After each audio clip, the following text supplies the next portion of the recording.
1 जुलाई 2024 से new criminal laws लागू हुए हैं। ये देखिए बहुत बड़ा चेंजेज है नरेंद्र मोदी जी के नेतृत्व में। प्लासी का युद्ध हुआ 1757 में।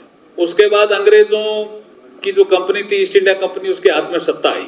उसके बाद 1857 में हमने जिसको स्वतंत्रता संग्राम का पहला आंदोलन कहा, अंग्रेजों ने उसको गदर कहा, म्यूटिनी कहा।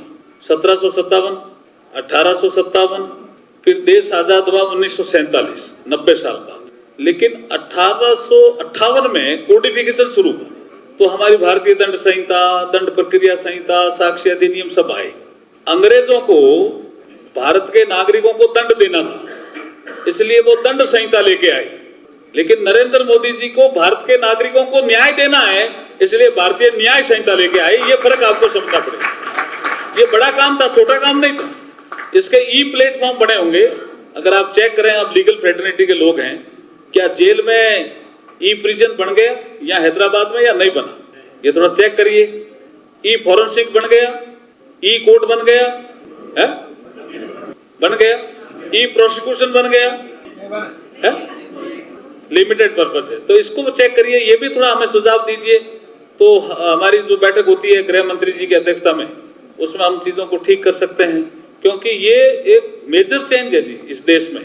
1 जुलाई 2024 से न्यू क्रिमिनल जस्टिस सिस्टम में ये मेजर चेंज है।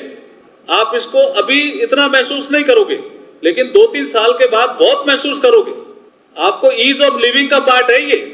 अब आप देखिए, इससे पहले किसी मजिस्ट्रेट ने फैसला देते हुए कहा कि इस कैदी को मैं छोड़ता हूं, लेकिन वो फैसले की कॉपी लेने में समय लगता था। फिर वो सर्टिफाइड कॉपी लेकर के जब जेल सुप्रीटेंडेंट के पास पहुंचता था तो उसमें भी टाइम लगता था।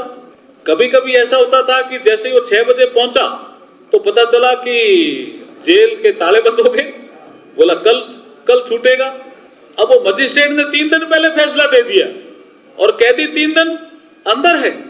अब ये नरेंद्र मोदी जी की सरकार है, जिस समय वो फैसला लिखेगा वो ई कोर्ट पे अपलोड होगा, उसी समय ही ई प्रिजन पे अपलोड हो जाएगा और सुप्रीटेंडेंट साहब उस कैदी को छोड़ देंगे।